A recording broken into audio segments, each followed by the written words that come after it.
के दहलीज पर कदम रखते ही भीनी भीनी पकवान की खुशबू आने लगी। मैं जैसे ही अंदर पहुंचा तो देखा बड़ी और मझली भाभी रसोई में तरह तरह के पकवान बनाने में बिजी हैं। माँ पापा को कल क्या बनेगा और नाश्ते में खाने में क्या क्या आइटम होगा वो बता रही थी। माँ मुझे देखते ही बोले, अरे बड़ी, मदन को ज़रा भुजिया और नमकीन देना, और हाँ वो जो बड़ी परी ने पास्ता और पिज्ज़ा बनाया है वो भी देना। मुझे समझते देर नहीं लगी, जरूर परी के रिश्ते के लिए कोई ना कोई देखने आ रहा है। उसी के स्वागत में यह तरह तरह के पकवान और परी को पिज्ज़ा पास्ता की क्लास दी गई होगी। मैं चुपचाप अपने बैग को रखकर फ्रेश होने चला गया।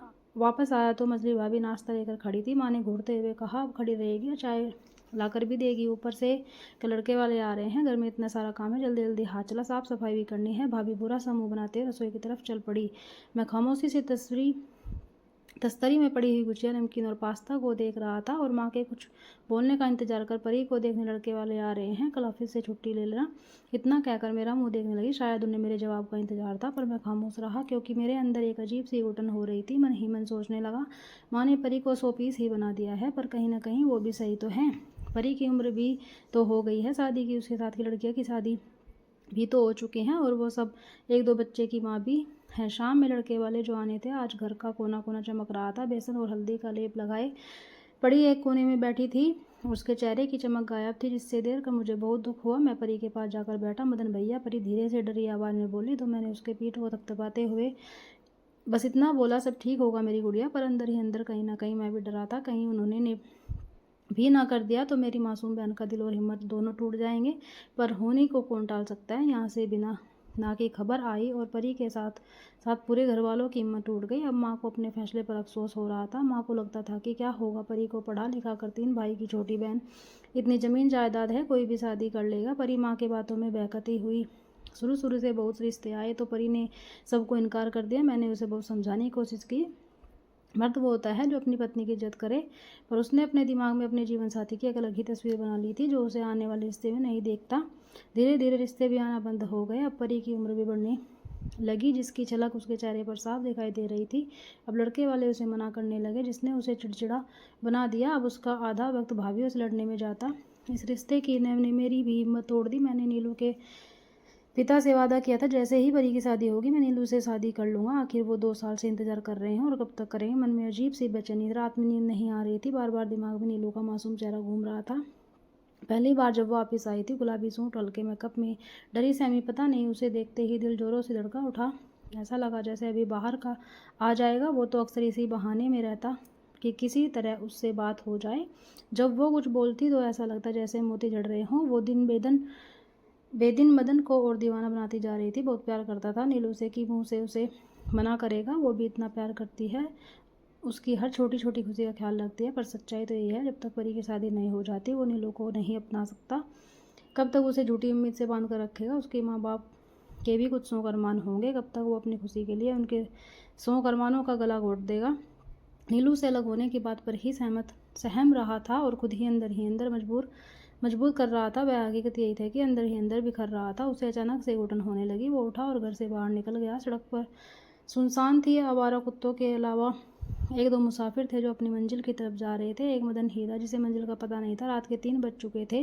वो थक कर चूर हो चुका था, बिस्तर पर गिरते ही बेहोश हो चुका। सुबह आँख खुली तो दिन के 8 बज चुके थे। मदन हड़बड़ाते हुए, माँ मुझे ऑफिस जाने के लिए लेट हो गया, आपने मुझे जगाया क्यों नहीं? इतना कहते ही टॉवल लेकर बाथरूम की तरफ भागा। ऑफिस में लंच ब्रेक हो चुका था। नीलू और मदन कैंटीन में बैठे थे, मगर मदन की पलकें झुकी थी। नीलू हंस हुए बोला, क्या हुआ, क्यों लड़की की तरह शर्मा रहे हो? नीलू, मुझे तुमसे कुछ कहना है, प्लीज़ तुम दिल पर मत लेना। वो कुछ कहता इससे पहले ही नीलू ने अपनी नाजुक सी उंगली उसके ओठों पर डाल दी। मदन, मैं तुम्हारा इंतजार ज़िंदगी भर कर सकती हूँ, इस उम्मीद में कि आज न कल तुम मेरे होंगे। प्लीज़ मुझसे मेरे इंतज़ार का हक मत छीनो। मैं चाह कर भी कुछ बोल नहीं पाया। कभी परी तो कभी लड़के वाले उसे रिजेक्ट करते रहे। अब उसे इन सब बातों का कोई फ़र्क नहीं पड़ता। अब वो अपना सारा समय सिलाई बुनाई में लगाती। मेरी पोस्टिंग आगरा हो गई। माँ पापा ने थक हार कर मेरी शादी नीलू से कर दी। आज मैं 1-2 साल की गुड़िया का बाप हूँ। परी ने शादी ब्याह के झंझट से निकलकर खुद को अपने पाँव पर खड़ा कर लिया। परी को सिलाई कढ़ाई आती थी, उसने खुद का बुटीक खोल लिया। परी का नीलू से बनता था।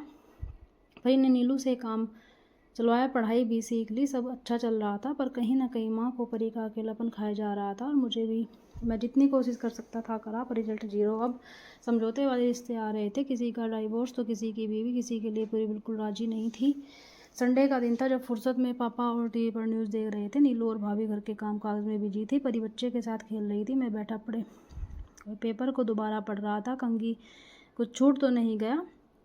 तभी बेल बजी। अरे मदन, जरा गेट तो खोलना। मैं बन बनाते हुए गेट की तरफ बढ़ा। कोई चैन से पेपर की पढ़ने नहीं देता। मैंने जैसे ही गेट खोला, एक आदमी खड़ा था जिसकी उम्र कोई 36 या 37 साल होगी। क्वीन से वाइट शर्ट, ब्लैक पैंट, लंबा चौड़ा, उसके साथ एक 7 साल का मासूम बच्चा जो बिल्कुल खामोश ही था।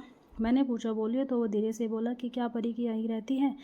उन्होंने पिता मुकेश जी ने ना है कहा, अंदर आइए पापा, और उनके सामने बैठ गया। वो कुछ देर खामोश बैठा रहा। उसके बाद उसने जो बात कही, हम लोग के पाँव से ज़मीन हिल गया। वो खुशी में था, शौक में पता ही नहीं चला। नरेंद्र एक कॉलेज में प्रोफेसर था। उसकी पत्नी का डिलीवरी टाइम देहांत हो गया था। उसके 2 बच्चे हैं, एक 7 साल का बेटा चिंटू, 1 साल की बेटी नायला। दोनों में मुलाकात अक्सर पार्क में होती है। जब दोनों बच्चे घुमाने के लिए निकलते, धीरे धीरे दोनों में बातचीत होने लगी। नज़दीकियाँ कब प्यार में बदल ही गई।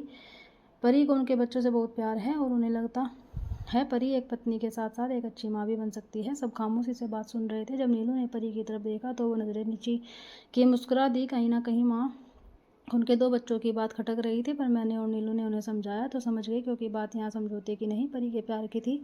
परी का रिश्ता तय हो गया तो मैंने आखिर उससे पूछ ही बैठा कि वो राजकुमार जिसके लिए वो बैठी थी, तो वो शर्मा गई। परी की शादी हो गई, सिंपल शादी समारोह में। परी और नैन की शादी हुई। नैरन को ज़्यादा धूमधाम पसंद नहीं। नैरन एक अच्छा पति और एक अच्छा इंसान साबित हुआ। उन्होंने परी का सम्मान किया और परी ने भी माँ और पत्नी दोनों का फर्ज पूरा किया। परी ने खुद का बच्चे नहीं किए, कहीं से ममता में खोट ना हो जाए। नीलू भाभी और माँ ने उसे बहुत समझाया, खुद नरेन ने भी, पर फैसले से थोड़ी भी नहीं हिली। अब पूरी की बात परी ही जाने। आखिर में परी को अपने सपनों का राजकुमार मिल ही गया। बहुत लोगों ने इस रिश्ते को समझौते से देखा, पर हकीकत तो यही है, जिसके प्यार होता है उसकी उम्र रंग से कोई फ़र्क नहीं पड़ता। कहानी अच्छी लगी हो तो प्लीज़ चैनल को सब्सक्राइब, वीडियो को लाइक।